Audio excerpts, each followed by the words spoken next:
Hello सखींनो, कसे आहात? आज आपण इथे तिखट शेव बनवणार आहोत. त्यासाठी मी इथे बेसन घेतलं आहे. 2 वाट्या हे बेसन ह्या वाटीने मोजून घेतलं आहे आणि यामध्ये आता आपण पावपेक्षाही कमी तांदळाचं पीठ टाकणार आहोत. हे सर्व मिश्रण आपण मिक्स करून घेऊ.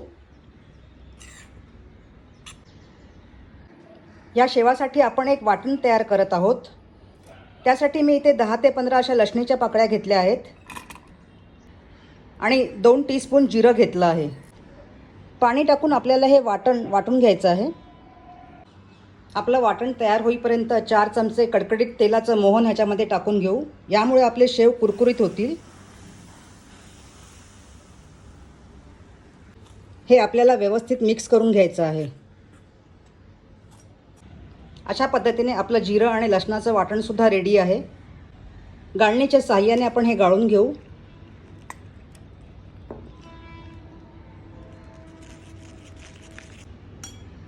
इथे आता आपले बाकीचे मसाले टाकून घेऊ. थोडा हिंग टाकून घेऊ. 1 टीस्पून हळद. 2 टीस्पून मी इथे लाल तिखट घेतला आहे. तिखट हे तुम्ही तुमच्या आवडीनुसार कमी जास्त करू शकता. आपल्याला इथे चवीनुसार मीठ पण टाकायचं आहे. थोडं थोडं पाणी टाकून आपण सैलसर असं हे पीठ मळून घेऊ. आपण हे पीठ हाताचा वापर करून सैलसर असं मळून घेऊ.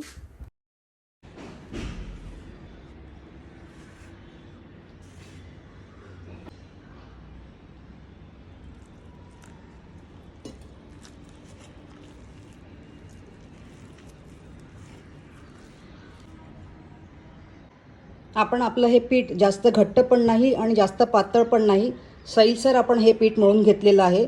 याच्यामध्ये तेल टाकून आपण आता ह्याचा एक गोळा करून घेऊ.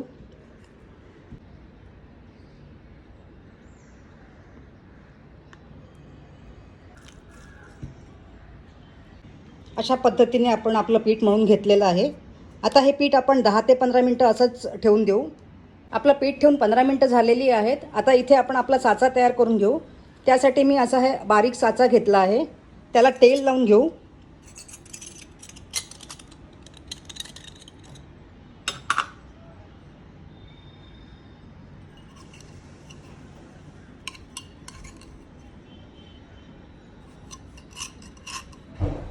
आता हे आपण आपलं पीठ परत एकदा मळून ह्या साच्यामध्ये टाकून घेऊ.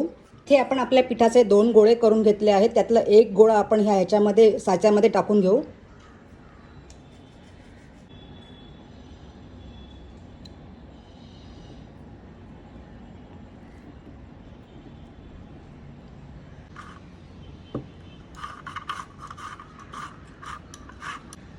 आपण गॅसवरती आपलं तेल पण गरम करत ठेवलं आहे.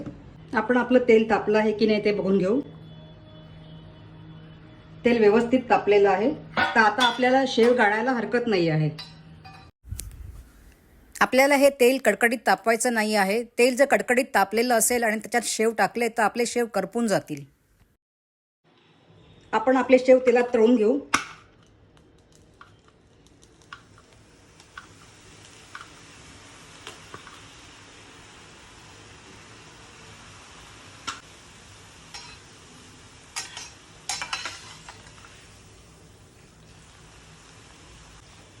लालसर होईपर्यंत आपल्याला हे शेव तळून घ्यायचे आहेत.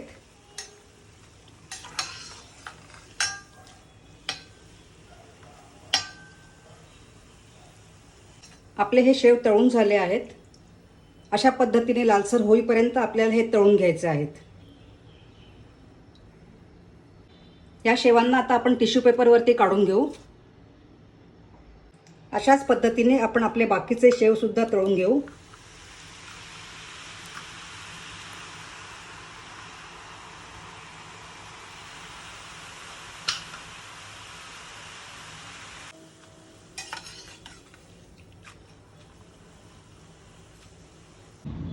आपले सर्व शेव तळून रेडी झालेले आहेत. मी हे किती कुरकुरीत झाले आहेत ते पण तुम्हाला दाखवते. तुम्ही बघू शकता आपले हे शेव किती कुरकुरीत झाले आहेत ते. तुम्हाला माझी ही जर कुरकुरीत शेवाची रेसिपी जर आवडली असेल तर माझ्या रेसिपीला लाईक करा, शेअर करा आणि माझ्या चॅनलला अजूनही सबस्क्राईब केलं नसेल तर सबस्क्राईबसुद्धा करा.